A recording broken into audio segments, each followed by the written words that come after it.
الحمد لله نحمده ونستعينه ونستغفره ونؤمن به ونتوكل عليه ونعوذ بالله من شرور أنفسنا ومن سيئات أعمالنا من يهده الله فلا مضل له ومن يضلله فلا هادي له ونشهد أن لا إله إلا الله وحده لا شريك له ونشهد أن سيدنا وسندنا وحبيبنا وطبيبنا ومرشدنا ومحبوبنا ومولانا محمد صلى الله تعالى عليه وعلى آله وأصحابه وبارك وسلم. أما بعد فأعوذ بالله من الشيطان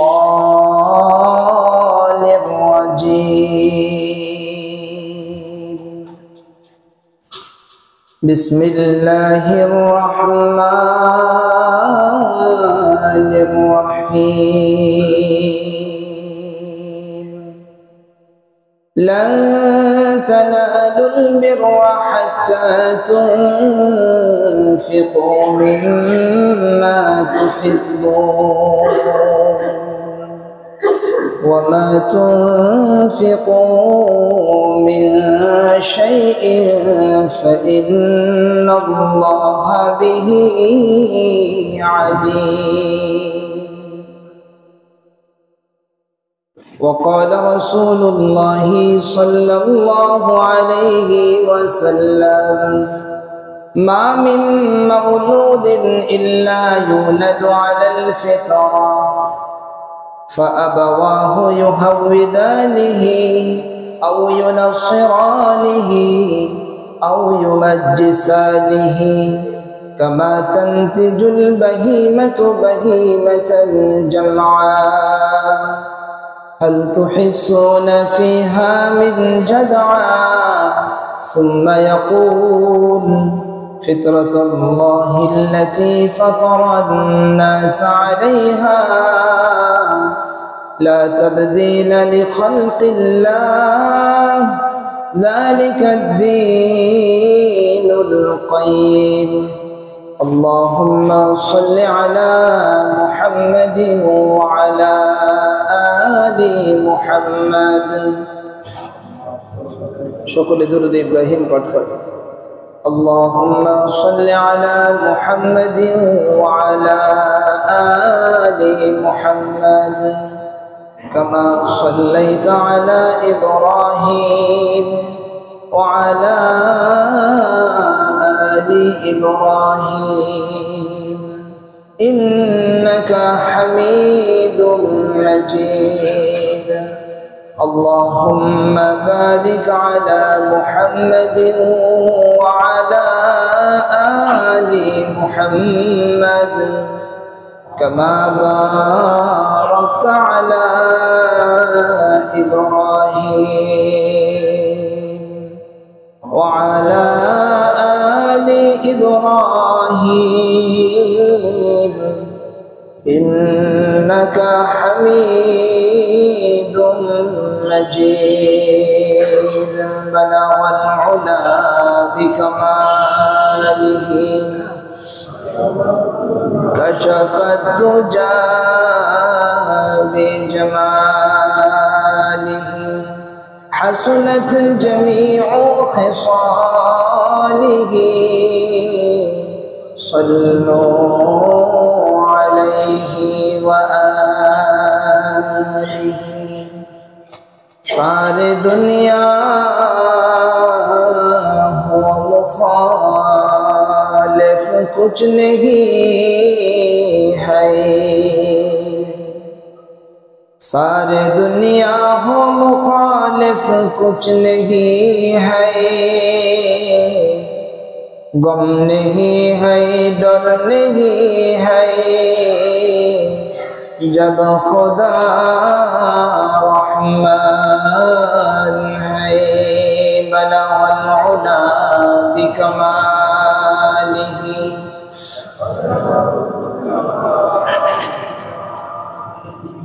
हसनत जमीउ खिसालिही सल्लु अलैहि व आलिही। सुब्हानक ला इल्म लना इल्ला मा अल्लमतना इन्नका अंतल अलीमुल हकीम। अल्हम्दुलिल्लाह, अल्लाह पाक रब्बुल आलमीन खास मेहरबानी, अल्लाह पाक रब्बुल आलमीन खास दया, अल्लाह पाक रब्बुल आलमीन खास करुणा যে আল্লাহ পাক রব্বুল আলামিন আমাদের হায়াতকে দীর্ঘায়িত করে দিয়েছে, যে মালিক আমাদেরকে সুস্থ রেখেছেন, দুনিয়ার ব্যস্ত জীবন থেকে ফারিগ হয়ে মালিকের মহান হুকুম পালন করার জন্য মালিকের পবিত্র ঘরে আসার বসার সুযোগ যে মহান মালিক আমাদেরকে দিলেন, সেই মহান মনিবের দরবারে কালিমাতুশ শুকর আদায় করে আমরা সকলে পড়ছি আলহামদুলিল্লাহ। আপনারা মসজিদে আসতে পেরে খুশি না বেজার?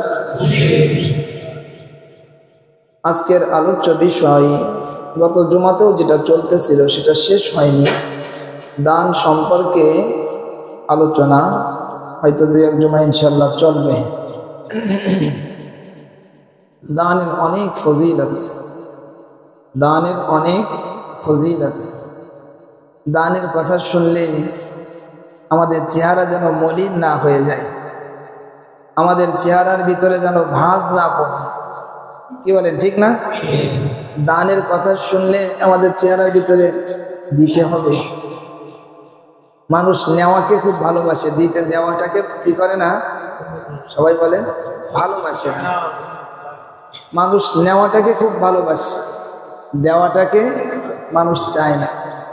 কিন্তু আসলে কিন্তু দেওয়া নয়, আসলে নেওয়া। আসলে কি নয়, যেটা দান করা হয় ওটা দেওয়া হয় না, ওটা নেওয়া হয়। জোরে বলেন সুবহানাল্লাহ।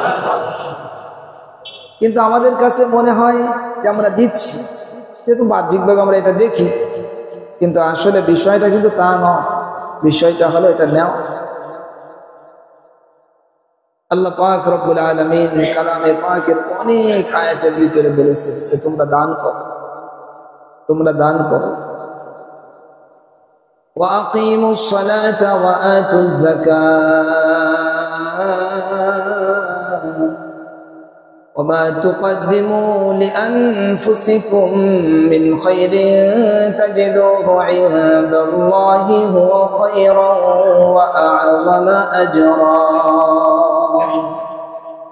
মালিক বলেন তোমরা নামাজ প্রতিষ্ঠা করো, তোমরা যাকাত দাও, আর তোমরা আল্লাহ তাআলাকে কর্জে হাসানা দাও। জোরে বলেন সুবহানাল্লাহ। এক নম্বর মালিকের নির্দেশ, তোমরা নামাজ প্রতিষ্ঠা করো। কি? নামাজ প্রতিষ্ঠা করো। দ্বিতীয় নম্বরের নির্দেশ, তোমরা যাকাত দাও। যেখানেই নামাজের কথা সেখানেই যাকাতের কথা, দুইটা পাশাপাশি। নামাজ পড়ো, যাকাত দাও। আর তৃতীয় নম্বর হলো ওয়া আকরিদুল্লাহ করদান হাসানা, তোমরা আল্লাহ তাআলাকে কর্জে হাসানা দাও। এরপরে মালিক বলেন ওয়া মা তুকদ্দিমু লিআনফুসিকুম মিন খায়র তাজিদুহু ইনদাল্লাহ হুয়া খায়রান ওয়া আ'যামা আজরা। আর তোমরা নিজেদের জন্য আগে তোমরা কিছু পাঠায় দাও। জোরে বলেন সুবহানাল্লাহ। আগে আল্লাহ তাআলা পাঠাতে বলছেন, পরকালের জন্য তোমরা কিছু পাঠাও, সেটাকে তোমরা আল্লাহ তাআলার কাছে আরো উত্তম ভাবে তোমরা পেয়ে যাবে। তাজিদুহু ইনদাল্লাহ, সেটাকে তোমরা আল্লাহ তাআলার কাছে পাবে, ওটা আল্লাহ তাআলার কাছে জমা আছে। জোরে বলেন সুবহানাল্লাহ। আপনি যদি 10 টাকা দেন, আল্লাহ তাআলা আপনাকে 10 টাকা দিবেন তা নয়, এর চাইতে আরো উত্তম ভাবে দিবেন, বেশি দিবেন। এবং শুধু 10 টাকার চাইতে একটু বেশি দিয়ে আল্লাহ ক্ষান্ত করবেন তা নয়, ওয়া আযমা আজরা, আরো অনেক বেশি আল্লাহ তাআলা মর্যাদাও দিবেন। জোরে বলেন সুবহানাল্লাহ। মর্যাদাও দিবেন, আবার যা দিবেন তার চেয়ে আরো বেশি দিবেন, আরো উত্তম দিবেন, ভালোটা দিবেন, আরো সুন্দরটা দিবেন। জোরে বলেন সুবহানাল্লাহ। যখনই দানের কথা আসবে তখন চেহারার ভিতরে যেন হাস্যোজ্জ্বল হয়ে যায়, মুমিনের চেহারাটা হাস্যোজ্জ্বল হয়ে যাবে। ও সুযোগ পেয়েছি, ও দানের একটা সুযোগ আসছে। কি বলেন, ঠিক না বেঠিক?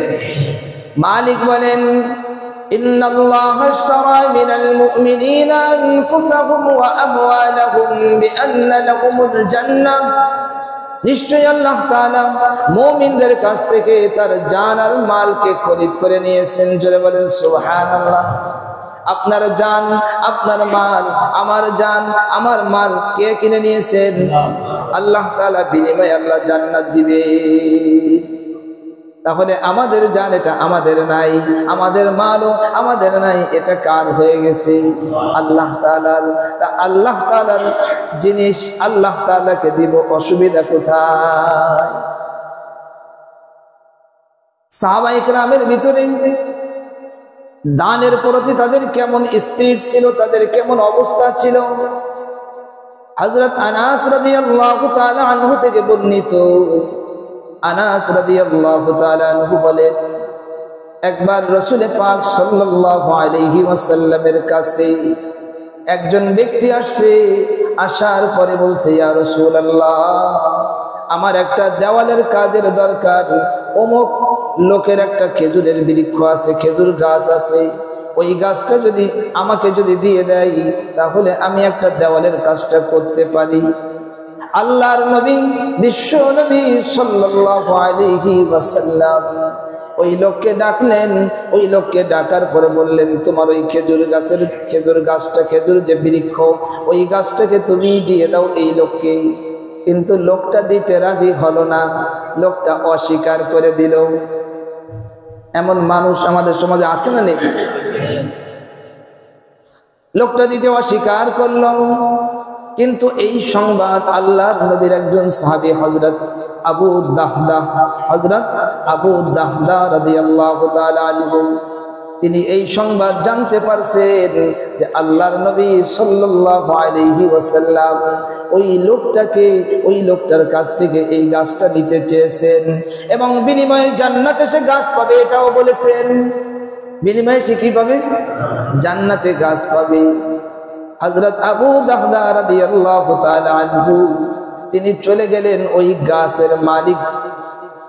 গাছের মালিকের বাসায় চলে গেলেন, যার ওই খেজুরের গাছ। তাকে যে বললেন, ভাই তোমার এই গাছটা আমার কাছে বিক্রি করে দাও, বিনিময়ে আমি তোমাকে আমার বিশাল একটা বাগান আমি তোমাকে দিয়ে দেব। জোরে বলেন সুবহানাল্লাহ। বাগানের দাম অনেক বেশি, গাছের দাম মনে করেন 1 টাকা, বাগানের দাম হলো 10 লক্ষ টাকা। 1 টাকা দিয়ে কোনো ব্যক্তি কি 10 লক্ষ টাকা কি দিতে চাবে? 1 টাকা নেব, 10 লক্ষ টাকা দেব, এটা কেউ চায়? কিন্তু এখানে বিষয়টা এমন হয়েছে, হযরত আবু দাহদা রাদিয়াল্লাহু তাআলা আনহু প্রস্তাব দিলেন, তুমি তোমার একটা গাছ দিবা আর আমি তোমাকে বিশাল এই বাগানটা দিয়ে দিব। লোকটা দেখলো যে বিশাল লাভ, একটা গাছ দেব আর বিশাল এক বাগান পেয়ে যাব। সবাই লাভ খোঁজে, কি বলেন ঠিক না বেঠিক? কেউ দুনিয়ার লাভ খোঁজে, কেউ আখিরাতের লাভ খোঁজে, আর কেউ দুনিয়ারও লাভ খোঁজে, আখিরাতেরও লাভ খোঁজে। আমাদেরকে দুইটাই তালাশ করতে হবে, কি বলেন ঠিক না বেঠিক? দুনিয়াও লাভবান হতে হবে, আখিরাতেও লাভবান হতে হবে। আর যদি এমন হয় যে না দুনিয়ায় লাভবান হওয়ার দরকার নেই, আমি আখিরাতে লাভবান হতে চাই, তাহলে তো সোনায় সোহাগা, কি বলেন ঠিক না বেঠিক? আল্লাহর নবী সাল্লাল্লাহু আলাইহি ওয়াসাল্লামের কাছে আবু দাহদা চলে গেলেন গাছটা খরিদ করে। বড় জিনিস দিয়ে ছোট জিনিস নিয়েছেন। আল্লাহর নবী সাল্লাল্লাহু আলাইহি ওয়াসাল্লামের কাছে গেলেন, যাওয়ার পরে বললেন, ওগো আল্লাহর নবী, আমি একটা কাজ করে আসছি, ওই গাছটা আমি কিনে নিয়েছি, এই গাছটা এখন আপনাকে দিয়ে দিলাম। রাসূল পাক সাল্লাল্লাহু আলাইহি ওয়াসাল্লাম ভীষণ খুশি হয়ে গেলেন। আল্লাহর নবী বললেন, হে আবু দাহদা, তোমার ব্যবসাটা বড় লাভজনক ব্যবসা হয়েছে, তুমি তো জান্নাতের ভিতরে অসংখ্য অগণিত গাছ তুমি পেয়ে গেছো। হযরত আবু দাহদা রাদিয়াল্লাহু তাআলা আনহু এই কার্যক্রম শেষ করার পরে বাগানের কাছে যাওয়ার পরে দেখেন তার বিবি ওই বাগানের ভিতরে আছেন। উনি আর বাগানের ভিতরে ঢোকেন নাই, বিবিকে বাহির থেকে ডাক দিয়েছেন, হে হে উম্মে দাহদা, তুমি তাড়াতাড়ি বের হয়ে আসো, এটা আর আমাদের নেই, এটা আমি বিক্রি করে দিয়েছি। আর সমস্ত কথা সবকিছুই তার বিবির কাছে বলেছেন। বিবিও ছিল দিনদার, মুত্তাকি, পরহেজগারিনী। তিনি বলে দিয়েছেন যে অত্যন্ত চমৎকার কাজ হয়েছে। সাহাবায়ে কেরামের অবস্থা কেমন ছিল? আল্লাহর নবী সাল্লাল্লাহু আলাইহি ওয়াসাল্লামকে খুশি করার জন্য তারা সবসময় উদ্গ্রীব ছিলেন, তারা সবসময় আগ্রহী ছিলেন, এবং আল্লাহ পাক রব্বুল আলামিন যে নির্দেশ দিয়েছেন সেই নির্দেশকে অক্ষরে অক্ষরে পালন করার জন্য তারা সদা প্রস্তুত ছিলেন। আল্লাহ পাক রব্বুল আলামিন আয়াত নাযিল করেছেন, লান তানালুল বিররা হাত্তা তুনফিকু মিম্মা তুহিব্বুন ওয়া মা তুনফিকু মিন শাইইন ফাইন্নাল্লাহা বিহি আলীম। এই আয়াতের অর্থ হলো, তোমরা কশ্চিন কালেও তোমরা নেকি অর্জন করতে পারবে না, তোমরা সাফল্য অর্জন করতে পারবে না। লান তানালুল বিররা হাত্তা তুনফিকু মিম্মা তুহিব্বুন, তোমাদের সবচেয়ে পছন্দ যেই জিনিস সেই জিনিসকে তোমরা যত সময় ব্যয় না করবা, যত সময় পর্যন্ত তোমাদের পছন্দের জিনিস তোমরা ব্যয় না করবা, কশ্চিন কালেও তোমরা কল্যাণ, তোমরা নেকি অর্জন করতে পারবা না, সাফল্য অর্জন করতে তোমরা পারবা না, লাভবান হতে তোমরা পারবা না। এই আয়াত যখন নাজিল হয়ে গেল, সাহাবায়ে কেরামের ভিতরে অবস্থা কি হলো? হযরতে ওমর ফারুক রাদিয়াল্লাহু তাআলা আনহুর ছেলে হযরতে আব্দুল্লাহ ইবনে ওমর বলা হয়, ইবনে ওমর রাদিয়াল্লাহু তাআলা আনহুর ছেলে হযরতে আব্দুল্লাহ, তার অভ্যাস ছিল তার সম্পদের ভিতরে তার কাছে যেটা সবচেয়ে বেশি পছন্দনীয়, সবচেয়ে যেটা বেশি দামি, সেইটা তিনি দান করে দিতেন। জোরে বলেন সুবহানাল্লাহ। আর আমাদের অবস্থা কোনটা? আমাদের সম্পদের ভিতরে যেটা সবচেয়ে নিম্নমানের ওটাও আমরা দিতে চাই না। কি বলেন? সব রেখে দিতে চাই। আরে ভাই, এই যে শীত পড়ছে না, বলেন সবাই কথা বলেন, শীত পড়ছে, অনেকে মনে করেন 3-4টে আপনার শীতের পোশাক আছে, কিন্তু আপনার আর এক ভাই আছে তার একটাও নেই, আপনি ওইখান থেকে একটা দিয়ে দেন। কথা বলে না? আপনার 3টা চাদর আছে, 3টা চাদর আপনার লাগতেছে না, 2টা রাখেন, একটা দিয়ে দেন। 5টা কম্বল আছে অথবা 3টা কম্বল আছে, 3টা কম্বল আপনার লাগতেছে না, লাগানি তো লাগানো যায়, কিন্তু আপনি মনে করলেন যে 2টাকে রাখি, একটাকে আমার কোনো অভাবী ভাই, আমার কোনো মুসলমান ভাই, একজন অভাবী মানুষ, তাকে আমি দিয়ে। এভাবে আমাদের খোঁজা দরকার। এইগুলো অন্তত আমরা যেটা কম মানের জিনিস সেটা অন্তত শুরু করি, তাহলে বেশি মানের জিনিস, বেশি দামের জিনিস এটা আমরা দেওয়া আমাদের জন্য সহজ হবে। কি বলেন, ঠিক না? ঠিক, এটাও আমরা দিতে চাই না। এটা খুঁজবেন, যেটা অতিরিক্ত দিয়ে দেন, যেটা অতিরিক্ত দিয়ে দেন, দেখে লাভ কি আপনার? একটু পরে আপনার মালিকানা খতম, মালিকানা চলে যাবে ওয়ারিসদের কাছে। আর হতে পারে আপনার এই ছোট্ট দান, আপনার এই ছোট্ট দান, আপনার ওই 10 টাকার দান, আপনার ওই 20 টাকার দান হতে পারে আপনার নাজাতের জরিয়া হয়ে যেতে পারে। হযরত ইবনে ওমর রাদিয়াল্লাহু তাআলা আনহুর অবস্থা ছিল, তার সম্পদের ভিতরে যেটা সবচেয়ে তার কাছে পছন্দের তিনি সেটাকে দান করে দিতেন। তার বাদীদের ভিতরে মারজানা একটা বাদী ছিল, মারজানা। দেখতেও সুন্দরী, অত্যন্ত আদবী আখলাকি। তিনি দেখলেন আমার কাছে সবচেয়ে পছন্দের হলো মারজানা। তার এই বাদীকে তিনি তার এক গোলামের সঙ্গে তিনি বিবাহ করিয়ে দিলেন। আল্লাহ তাআলাকে সবচেয়ে সেরাটা দিতে হবে, সবচেয়ে সেরাটা দিতে হবে। মালিককে সেরাটা দিয়ে দিলেন। হযরত ইবনে ওমর রাদিয়াল্লাহু তাআলা আনহুর অবস্থা এমনই ছিল, তার গোলামরা জানতো।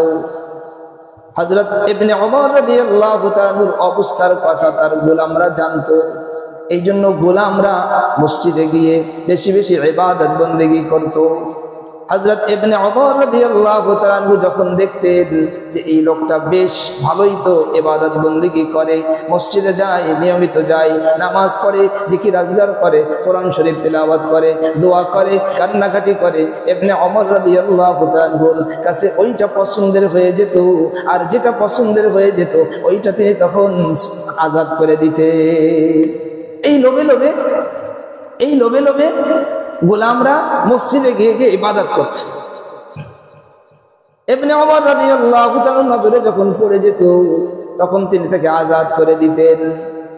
একজন এসে বলল, হযরত আপনি তো জানেন না এরা কি জন্য এভাবে ইবাদত করতেছে, আজাদ হওয়ার জন্য এভাবে ইবাদত করে। আর তখন ইবনে ওমর রাদিয়াল্লাহু তাআলা বললেন, ওরা যদি আজাদ হওয়ার লোভে লোভেও যদি নামাজ পড়ে, জিকির আজগার করে, আল্লাহ তাআলার ইবাদত করে, অসুবিধা কোথায়? আমি এই জন্যই ওদেরকে আজাদ করে দিলাম। হযরত ইবনে ওমর রাদিয়াল্লাহু তাআলা আনহু একবার একটা দামি উটের উপরে সাওয়ার হয়ে আসতেছেন। ওই উটের চলাফেরা, বাচনভঙ্গি বেশ অত্যন্ত সুন্দর। তিনি চিন্তা করে দেখলেন এটা আমার কাছে অনেক বেশি পছন্দের, আমার কাছে অনেক বেশি পছন্দের। উনি নাফেকে বললেন, নাফে এর যে জিন পোস্ট থাকে, উপরে যে সমস্ত হাওদা থাকে, এটা খুলে ফেলো, এটাকে আমি সদকা করে দিলাম। জোরে বলেন সুবহানাল্লাহ। যেটাই পছন্দের সেটাই সদকা করে দেন, যেটাই সবচেয়ে বেশি পছন্দের সেটাই সদকা করে দে। আমরা তো ওটা পারবো না, তবে হিম্মত করলে পারা যায়। কথা বলেন, হিম্মত করলে এখনো মানুষ পারবে। কি বলেন, ঠিক না বেটি? হ্যাঁ। আর যদি দামিটা দিতে না পারি, নিচু মানের যেটা একটু কম মানের ওইটা দিয়ে অন্তত অভ্যাস করি। কি বলেন, ঠিক না বেটি? মসজিদের জুমার দিনে কমপক্ষে 20টা টাকা 50টা টাকা দেওয়ার চেষ্টা করব। কি বলেন, ঠিক না বেটি? এক জায়গায় বসলে কত টাকাই শেষ হয়ে যায়। যারা পান খায় নিয়মিত, প্রতিদিন যদি 10টা পান খায় কি পরিমাণ টাকা। আর যারা আর একটা জিনিস খায় না, 2 হাত দিয়ে আঙ্গুল দিয়ে, ওইটা যদি ডেলি যদি 10টা খায় কতগুলো চলে যাবে, কত টাকা। ওখান থেকে একটু কমায় নিয়ে আসেন, 8টা খান, 2টা টাকা মসজিদে দিয়ে দেন। সুবহানাল্লাহ বলেন না? তাহলে 2টা কমলো, একটু খারাপ স্বভাব থেকে 2টা কমে আসলো। আর যদি পারেন তাহলে পুরাটাই শেষ করে দেন, যে এটা আর চলবে না, এটা আর চলবে না। এই লাইনে যদি আপনার ডেলি 50 টাকা খরচ হতো, এই 50 টাকাই আপনি আল্লাহর ঘরে দিয়ে দেন, আপনার ব্যবসাটা বড় লাভজনক হবে। মুসলমান ভাইরা আমার, হযরত ইবনে ওমর রাদিয়াল্লাহু তাআলা আনহু তিনি অনেক বেশি অসুস্থ হয়ে পড়লেন। অসুস্থ হওয়া অবস্থায় ওনার কাছে মাছ খেতে খুব ইচ্ছা হলো, যে একটু মাছ খেতে মনে চাই। আমাদের এই সময় যেমন অনেক বেশি মাছ পাওয়া যায়, তৎকালীন সময় এরকম ব্যবস্থা ছিল না। তৎকালীন সময়ের অবস্থা অন্যরকম। সাথীরা অনেক কষ্ট করে একটা মাছ অনেক কষ্ট করে খুঁজে খুঁজে নিয়ে আসছে। কয়টা মাছ? একটা মাছ নিয়ে আসছে। মাছটা যখন রান্না বান্না করা হয়ে গেছে, মাছটা যখন তিনি গ্রহণ করবেন, খাওয়া দাওয়া করবেন, ঠিক সেই মুহূর্তে একজন মিসকিন আসছে। মাছটা তো তার কাছে সবচেয়ে বেশি পছন্দের, যেহেতু মাছটা তার খেতে মনে চেয়েছে। মুসলমান ভাইরা আমার খুব খেয়াল করেন, আমরা কতটা নিচে চলে গেছি। আমরা যখন একসঙ্গে পরিবার নিয়ে খাবার খেতে বসি, মনে করেন আজকে জুমার দিনে প্রায় ঘরে ঘরে হয়তো গরু অথবা মুরগি আছে না নেই? আছে। খানা খেতে যখন বসছেন, ইতিমধ্যে যদি একজন এসে নক করে, ভাই বাসায় আছেন নাকি? আমি একজন গরিব মানুষ, মিসকিন মানুষ, আমি আসছি, আমাকে একটু খাবার খাওয়ান। তাহলে তখন মেজাজটা খারাপ হয়ে যায়। কি বলেন, ঠিক না বেঠিক? আসার সময় পাওনি, ঠিক যখন আমরা খাবারটা নিয়ে বসছি ঠিক সেই টাইমে আসছে। কি বলেন, ঠিক না? এটা আপনাদের কথা, আমার কথাও বলতেছি, একই অবস্থা আমাদের। এই অবস্থা থেকে পরিবর্তন হতে হবে। এটা জিন্দগির পরিবর্তন। মুসলিম মানে এক অন্য জিনিস, মুসলিম মানে এক অন্য ব্যাপার। মুসলমানকে ওই সব ইতিহাস জানতে হবে, তারা কেমন ছিলেন আর আমরা কেমন। আমাদের তখন যেন চেহারার ভিতরে চকচক করে ওঠে ভাই। অথবা যদি কোনো নারী হয়, আপনি বসেন, আপনার জন্য আমরা খাবারের ব্যবস্থা করে দিচ্ছি, বলেন না সুবহানাল্লাহ। আগে তো এমন এক জামানা ছিল, যেই জামানায় শুক্রবারের দিনও মানুষ খাবার খাওয়াতো। এখন তো দিন দিন খাবার খাওয়ার প্রচলন একেবারে বন্ধ হওয়ার পথে, কি বলেন, ঠিক না বেটি? বাসায় আর তেমন একটা মেহমানও আসে না, আর আমরাও এখন আর কোথাও যাই না, আমরাও যাই না, আমাদের কাছেও কেউ আসে না। গেলেই তো আবার আসবে, মামার বাড়ি যদি যান তাহলে মামারাও তো আসবে, খালার বাড়ি যদি যান খালারাও তো আসবে, মায়ের বাসায় যদি যান তাহলে ভাইরাও তো আসবে, বোনের বাসায় যদি যান বোনরাও তো আসবে। এই আত্মীয়তার সম্পর্ক আমাদের অনেক দুর্বল হয়ে গেছে, কি বলেন, ঠিক না? একদম বাস্তব। এটা আপনাদের না, শুধু আমাদেরও একই অবস্থা, একই অবস্থা, পার্থক্য নেই। কিন্তু পার্থক্য আনতে হবে, আওয়াজ তুলতে হবে, কথা বলতে হবে, ডাকতে হবে মানুষকে, কি বলেন, ঠিক না বেটি? মুসলমান ভাইরা আমার, ইবনে ওমর রাদিয়াল্লাহু তাআলা তখন বললেন, এটা আমার কাছে সবচেয়ে বেশি পছন্দের, যেহেতু মালিক বলেছেন লান তানালুল বিররা হাত্তা তুনফিকু মিম্মা তুহিব্বুন। যেহেতু মালিকের কথা, যেহেতু আমার কাছে এই মাছটা এখন সবচেয়ে বেশি পছন্দের, মিসকিনকে দিয়ে দাও। বলা খুব সহজ, আমি বলতেছি এটা খুব সহজ, আপনারা শুনতেছেন খুবই সহজ। প্র্যাকটিক্যাল, বাস্তবে রূপ দেওয়া অনেক কঠিন। চিন্তা করে দেখেন, আমি এর মাঝে একদিন চিন্তা করছি, একদিন বাসায় একটু খানা পিনা ভালো, আমি মনে মনে কাউরে বলি নাই, মনে মনে চিন্তা করছি, এখন যদি কেউ আসে তাহলে আমার কেমন লাগবে, আমার কি খাবারটা আমি দিতে পারবো না? দিতে পারবো, দিতে গেলে কষ্ট লাগে। বাস্তব কথাটা গোপন করি নাই, কথা বলে, গোপন করি নাই, মিথ্যা বলি নাই, সত্য বলছি, ওপেন সত্য কথা বলছি। আমি দিতে পারবো না, দিতে গেলে কষ্ট লাগে, আমার এই সুন্দর খাবারটা দিয়ে দেবো, দিতে গেলে কষ্ট লাগে। এখান থেকে আমাদেরকে উঠে আসতে হবে, এখান থেকে আমাদেরকে দেওয়ার এই অভ্যাস করতে হবে। যাও তুমি খাও, আমি ক্ষুধার্ত থাকলাম, যাও। সুবহানাল্লাহ বলেন না? হযরত আবু হুরায়রা রাদিয়াল্লাহু তাআলা আনহু বলেন, একবার রাসূল পাক সাল্লাল্লাহু আলাইহি ওয়াসাল্লামের কাছে একজন ক্ষুধার্ত ব্যক্তি আসছেন। আসার পরে বলছেন, ইয়া রাসূলুল্লাহ, আমি অনেক বেশি ক্ষুধার্ত। রাসূল পাক সাল্লাল্লাহু আলাইহি ওয়াসাল্লাম এক স্ত্রীর কাছে সংবাদ পাঠালেন, বাসায় কোনো খাবার আছে কিনা। ঘরের থেকে সংবাদ আসলো, ওই পাক জাতের কসম যিনি আপনাকে সত্য সহ প্রেরণ করেছেন, বাসায় পানি ব্যতীত আর কোনো খাবার নেই। আমরা যত মুসলমান এখানে আছি, কেউ একথা বলতে পারবে না যে বাসায় একটা চাল নেই, কি কথা বলেন, আলু নেই, পেঁয়াজ নেই, কিছু না কিছু আছেই আছে, কি বলেন, কিছু না কিছু আছে। আবার দু একজন থাকতেও পারে যে তার বাসায় আলুও নেই, পেঁয়াজও নেই, তারপরে আপনার চাউলও নেই, এমনও থাকতে পারে, আছে দু একজন আছে। দু একজন যে নেই এটা আমরা ধারণা করা কি নয়, ঠিক নয়। এরপরে রাসূল পাক সাল্লাল্লাহু আলাইহি ওয়াসাল্লাম অন্যান্য বিবিদের কাছে, আম্মা জানদের কাছে সংবাদ পাঠালেন, বাসায় কোনো খাবার আছে কিনা। সব বিবিদের একই উত্তর, আল্লাহ পাকের কসম করে বলেছেন, পানি ব্যতীত বাসার ভিতরে কোনো খাবার না। সুবহানাল্লাহ বলে, কি কথা! আমি কথা মানে পড়ে খালি চিন্তা করতে লাগলাম, কি অবস্থার ভিতরে তারা ছিলেন। আর আমরা তো ওই তুলনায় সবাই ধনী, ওই তুলনায় আমরা সবাই কি ধনী, ওই তুলনায় আমরা সবাই ধনী। এরপরে রাসূল পাক সাল্লাল্লাহু আলাইহি ওয়াসাল্লাম সাহাবা ইকরামের সামনে আসলেন, তাদেরকে বললেন, একজন মেহমান আছে, যদি কেউ পারো তাহলে আজকে রাত্রে মেহমানদারি করো। একজন আনসারী সাহাবী দাঁড়ায় গেলেন, ওগো আল্লাহর নবী, এই মেহমানকে আমি বাসায় নিয়ে যেতে চাই। রাসূল পাক সাল্লাল্লাহু আলাইহি ওয়াসাল্লাম আনসারী সাহাবীর সঙ্গে পাঠিয়ে দিলেন। আনসারী সাহাবী ওই ব্যক্তিকে বাসায় নিয়ে আসছেন।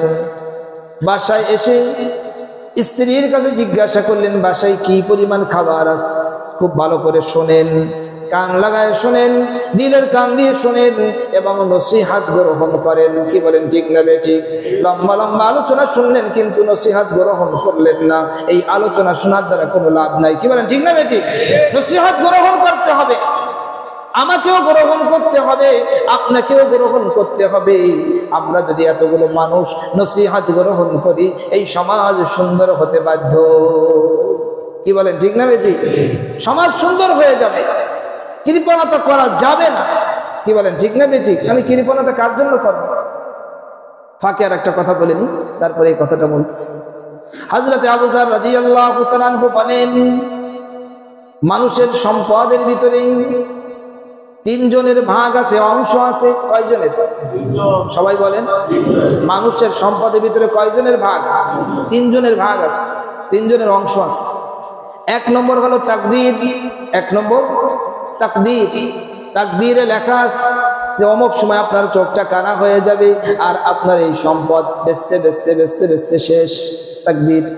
তাকদীরে লেখা আছে অমুক সময় একটা দুর্ঘটনা ঘটবে, অথবা তাকদীরে লেখা আছে অমুক সময় আপনার ব্যবসা নষ্ট হয়ে যাবে। তাকদীরে লেখা আছে অমুক সময় আপনার বাড়িটা ভেঙে যাবে, অথবা কেউ নিয়ে যাবে, কেউ দখল করবে, যে কোনো একটা কিছু ভেবে লেখা আছে তাকদীর। তাকদীর যখন আসে তখন আর দেখে না এটা ভালো না মন্দ, এটা দামি সম্পদ নাকি বেদামি সম্পদ।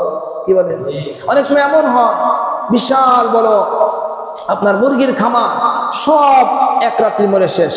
এমন ঘটনা ঘটে কি ঘটে না? ঘেরের ভিতরে লক্ষ লক্ষ টাকার সম্পদ সব ভাইরাস লাগছে। কি লাগছে? ভাইরাস। ধানের ভিতরে অনেক সময় এরকম ভাইরাস লাগে, তরকারিতে ভাইরাস লাগে। এগুলো তাকদীর। এগুলো কি আল্লাহর পক্ষ থেকে আসছে। আর আল্লাহর পক্ষ যখন তার কাছে এগুলো ছিল, যদি কেউ যে বলে যে ভাই আমাদের দুইটা মুরগি দাও, তো নয় এমনি আর আইসো টাকা নিয়ে আয়, কথা বলে না, টাকা নিয়ে আয়। গরিব ব্যক্তিকে যদি দুইটা মুরগি দিয়ে দিত অসুবিধা হতো।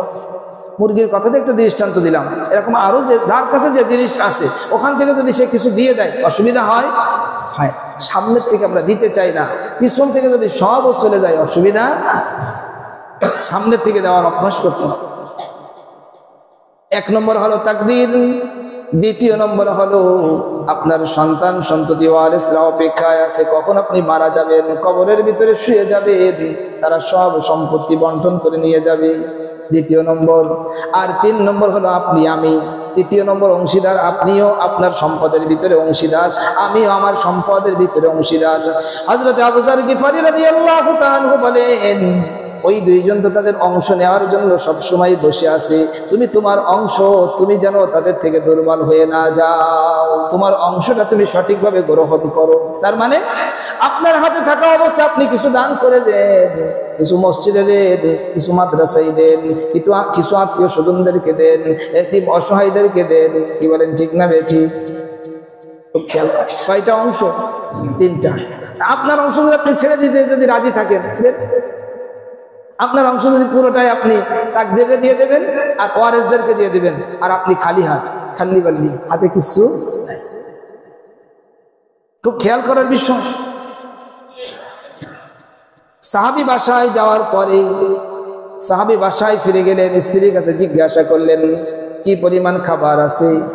স্ত্রী বললেন খাবার তো সামান্য অল্প একটু আছে, বাচ্চাদের একটু হবে কোন রকম। মুসলমান ভাইরা আমার খুব খেয়াল করেন। সাহাবী বললেন শোনো, এ আল্লাহর মেহমান, আল্লাহর নবীর মেহমান, তাকে মেহমানদারি করাতে হবে। বাচ্চাদেরকে ভালো কথা বলতে বলতে তারা যখন ঘুমের অবস্থায় যাবে ঘুম পড়ায় দাও, না খাওয়াই। বাচ্চাদেরকে না খাওয়ায় ঘুম পড়ায় দাও। সুবহানাল্লাহ বলেন। চিন্তা করা যায়? চিন্তা করা যায়? বাচ্চাদেরকে না খাওয়ায় ঘুম পড়ায় দাও।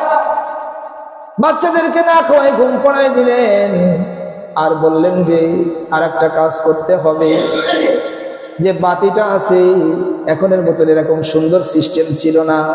এক সময় ল্যাম্পও ছিল, হেরিকেন আমরা এটা পেয়েছি, আপনারা পেয়েছেন না? যাদের বয়স আছে তারা পাইছেন, কিন্তু যারা ছোট আছে এরা পায় না। হেরিকেন, তারপরে চেরাক বলে, ল্যাম্পও বলে, মোমবাতি, এগুলো আমরা ছোটবেলায় পড়ছি।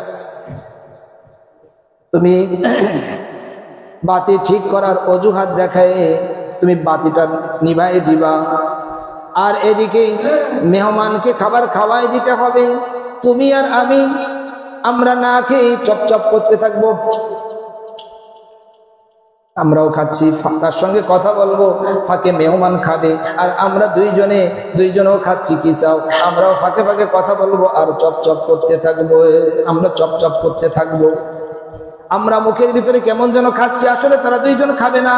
খাবার তো কিচ্ছু নাই, আছে অল্প একটু, আর ওই অল্প একটু মেহমানকে খাবার খাওয়াই দিচ্ছে। কি কথা! এগুলো আমাদের কাছে কাল্পনিক মনে হতে পারে, কিন্তু বাস্তব। সুবহানাল্লাহ বলে, বাস্তব কথা।